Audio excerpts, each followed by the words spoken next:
got an interesting article that I came across just perusing.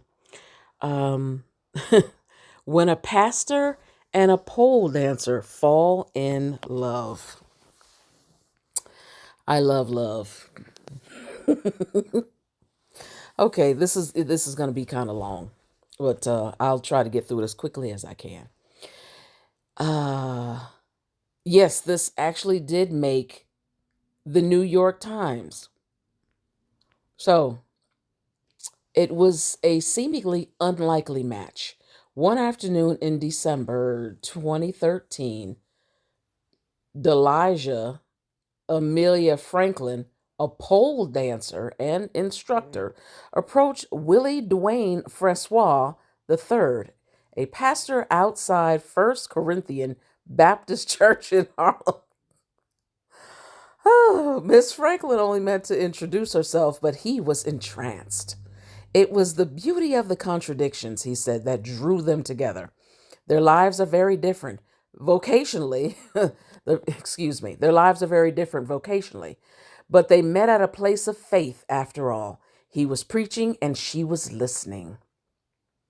Mr. Francois, 36, started ministry when he was 16 at First Union Baptist Church in his hometown, Galveston, Texas. He graduated from Morehouse College with a bachelor's degree in history and religion.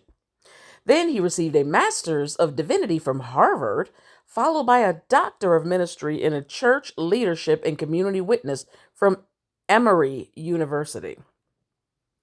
While he has dedicated much of his life to church, it didn't surprise him that he fell in love with a pole dancer. Okay, it didn't surprise him. I see myself as one of those gadflies who is intentional about making churches live up to the love ethics we say we care about, he said. That's a nice way of putting it. Oh, look at that. That's a beautiful dress she's wearing now. Okay. And I guess that's their little boy. 3-year-old son, Willie Dwayne Francois the Fourth, who goes by LV. Acted as ring. Okay, anyway. Mr. Francois considered himself a progressive man. He said that the pillar of his religious faith is a commitment to justice and uplifting marginalized groups, including Black people, the alphabet community, women, and the unhoused. In addition to preaching, he is an associate professor at New York Theological Seminary teaching liberation theology. Jeez. A Christian theological approach centering the liberation of the oppressed. Gosh, I take the Bible seriously without having to take it literally, and it has made my life open to great treasures like this one right here, he said in a recent interview, Mrs. Franklin sitting beside him.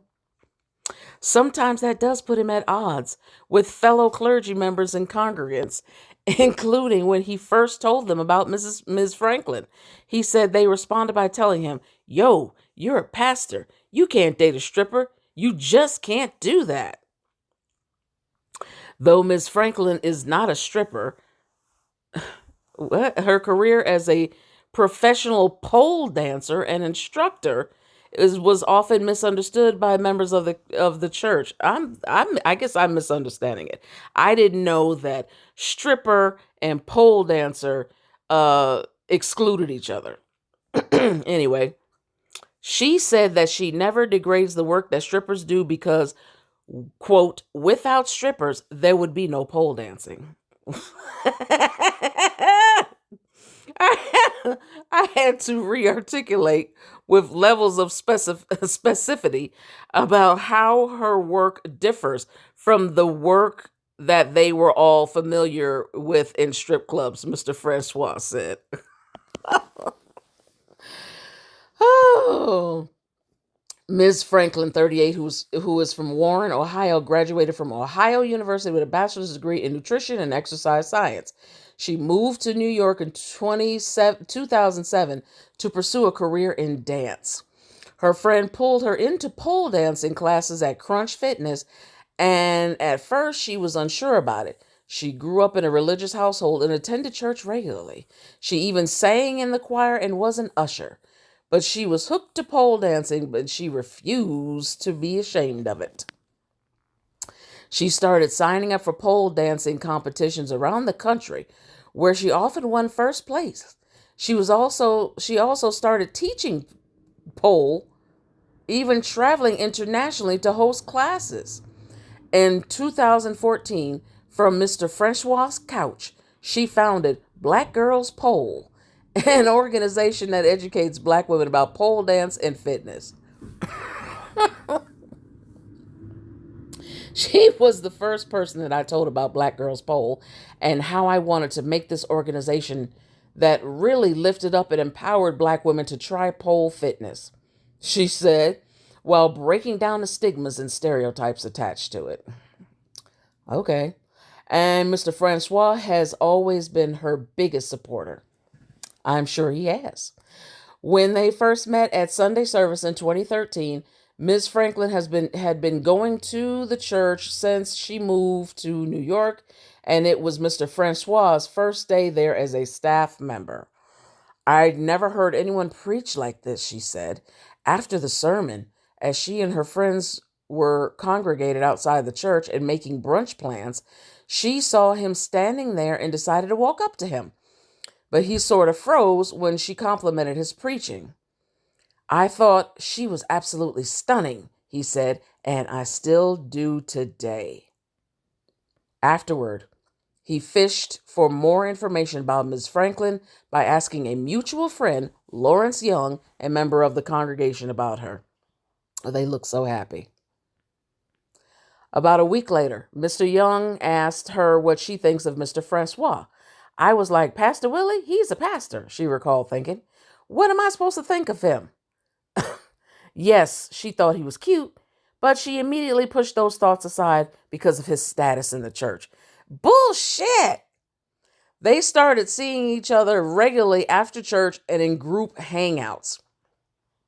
Mr. Young played matchmaker and invited them both to a group events without telling them that the other would be there. Her friends and family members warned her, "You cannot seduce a man of the cloth," she said. But she was intrigued by Mr. Francois. As they spent more time together in group settings, laughing and having fun together, Ms. Franklin thought of him less as an untouchable clergy person. Their interactions became more flirtatious. I was smitten, she said. I would try to look really cute and find ways to talk to him. During a Super Bowl watch party at the church in 2014, he asked her out on a date. That's one thing I don't do is I don't go to Super Bowl parties. I I don't watch it any other time of the year. So Super Bowl parties, I always turn down invites. Anyway, let's continue. They decided to meet at Cafeteria, a restaurant in Chelsea. Shortly before the date, she called him to vent about some hiccups from her day at the dance studio she worked at in Chelsea. We never had a phone conversation, he said. And she calls me 3 hours before our date to unload, which is how I realized she was an oversharer. Because of her complicated day, she showed up to the date night right after teaching class at her studio, wearing leggings, a tank top, and a puffer coat. I didn't even get first. Hold on a second. I didn't even get first date cute, she said. Excuse me. That didn't. What the hell? Jeez.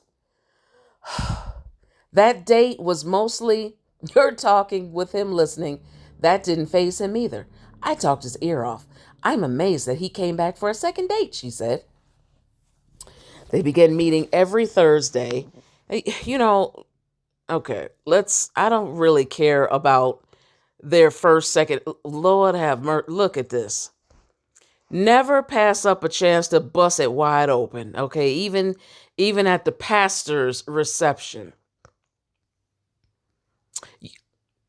Okay, let's skip here. They became okay. Their relationship didn't progress without hiccups. By 2016, their communication mishaps resulted in a series of breakups and reconciliation over the course of several years.